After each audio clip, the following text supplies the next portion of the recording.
What's going on, everybody? Jacob here, Miami Dolphins Syndicate, and usually I come at you guys with a 5 things we learned video, but today it's just a general frustration video. Donovan gave you guys his instant reaction, and felt more positive about it than I do, but we do have to acknowledge it is becoming a real thing that the Miami Dolphins struggle to beat good teams, struggle to beat teams above 500.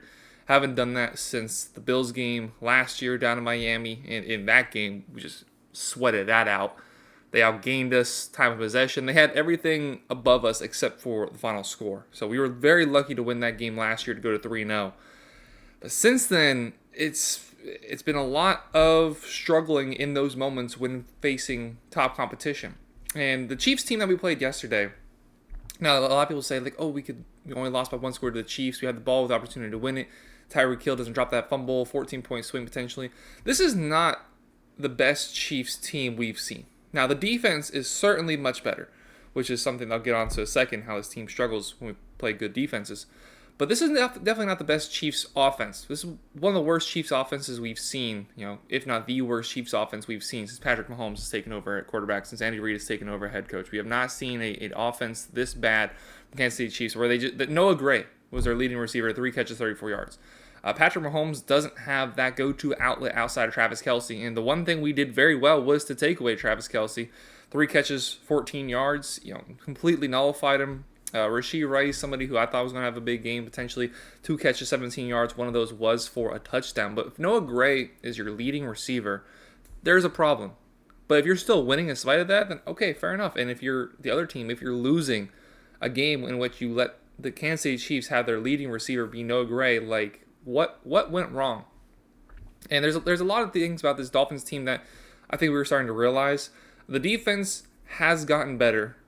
I'm not too concerned about the defense. We did allow all 21 of the points in the first half, and then, I guess that's that true bend don't break mentality where 21 points in the first half, 0 in the second half. The defense is coming along. They're as healthy as they've been all season, and this bye week is certainly going to help that. I'm not very concerned about the defense. I'm more concerned now, actually, ironically, about the offense, and the offense is not what there's something missing. There's something missing from this offense. This offense very much looks like Madden.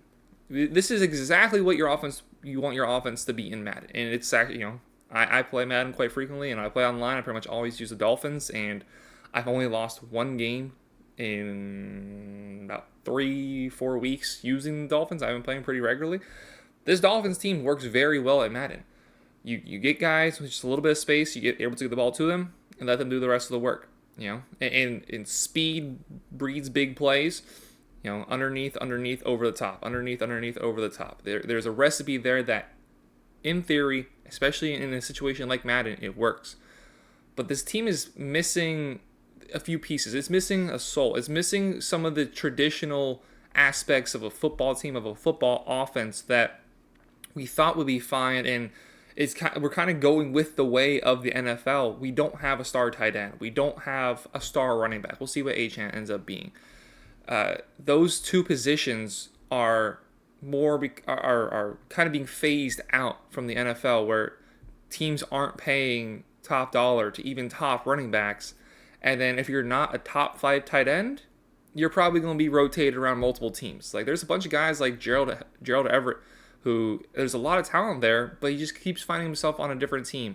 The Giants let go of Evan Ingram. He's having good success with the Jaguars, but that contract they gave him, only a 3-year deal, they clearly don't believe in him too much long term. So tight end, running back position, the Dolphins are certainly weak at. Raheem Mostert, on paper, had a good game, 85 yards and a touchdown, but he struggles in those moments. He can't really get through the offensive line. The offensive line is a struggle unto itself. Again, close to about as healthy as it's been all year long, getting Teron Armstead and Connor Williams back. They're not going to be 100%. Connor Williams is still dealing with that groin injury. Teron Armstead just came back for the first game yesterday. The ability to not run the ball consistently up the middle is a problem. Even when this offensive line is fully healthy, the inability to run the ball up the middle definitely makes it harder to gain yards in this team. Because if you're worried so much about the outside run and you're worried about the pass, it's kind of all on the other team's corners, which could be good, could be bad. But if you're able to stop the outside run, that makes it so much easier to stop the pass. But if you can't stop the inside run, and then you also have to worry about Tyreek Hill and Jalen Waddle down the sidelines, down the seams, moving before the snap, you have to worry about all of that, and then you have to worry about what's going on right in front of you on the interior, right on the defensive line. That's a problem as a defense. We don't have that fear installed in defenses. Raheem Mostert had a couple big runs there at the end, busting to the outside, and helps us set us up in a position to win the game. But of course we didn't. And of course it's our third loss in the season. Of course it's our third loss against a team with a winning record, and it does start to mean something. You got to win at least one of these games, especially when you do assume you're going to make the playoffs in some facility. With all this being said, we're still number one in the division, which that's all you can really ask for. Probably not going to get the bye week now that the Chiefs have the tiebreaker over us, and who knows how many more losses they're going to stack up over the rest of the season. Probably not a lot. So they have that up on us. Probably not going to get that. But if we can get the division, look, figure out the rest. If you can get a home playoff game, everybody except for one team is going to have to play at least one road game, assuming they keep winning. Only one team gets home games all the way through the playoffs. You get in the playoffs, you get a home game, figure out from there. You win the division, figure it out from there. But eventually, you're going to have to play those teams. Look at the wild card teams, the entirety of the AFC North, and they're all playing pretty good football. I mean, the team I like, they're probably the least, I'd say, is probably the Steelers, just because I don't trust Kenny Pickett. But Deshaun Watson can get hot with that Browns team. That defense is really good. They have solid weapons. Amari Cooper, the running game it's a committee, but the committee's working.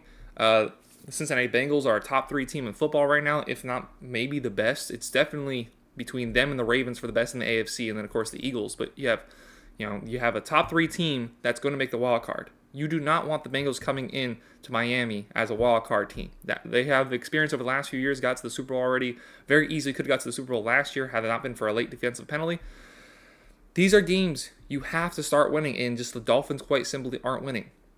As much as you try to find excuses, you try to find reasons within individual games for why we lost, and those individual reasons are real, you're still coming away with another loss against another really good team, another team above 500. Been over a year since we beat a team with an above 500 record. We will have opportunities at the end of the season, kind of like a mini beginning of the playoffs, where you have to play the Cowboys, the Ravens, and the Bills. You have 3 games in a row to try to rectify the wrongs that we've seen since early last year, trying to beat a team above 500. You get 3 right before the playoffs start. So if you can win from here up until that Cowboys game, we have the Raiders coming up.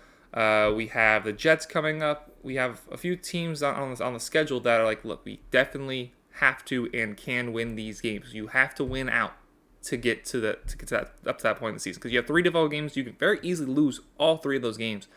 And the Bills, well, I have my question marks about the Bills, and that's a video unto itself as to how good are the Bills really. They have a lot of talent. They're going to win a lot of games. They're coming up to a very rough stretch of their schedule.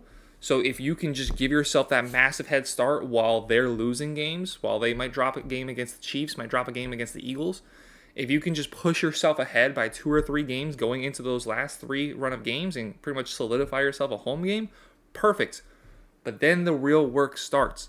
Now what do you do against a good team? We can only ignore this for so long. You can only give reasons why we lost for insert amount of games that we haven't won a game against a above 500 opponent. You can break down each individual game, but the results stand the same. Well, is it Tua? Is it coaching? Is it defense? Is it defense? Is it offense? There's aspects into all of it.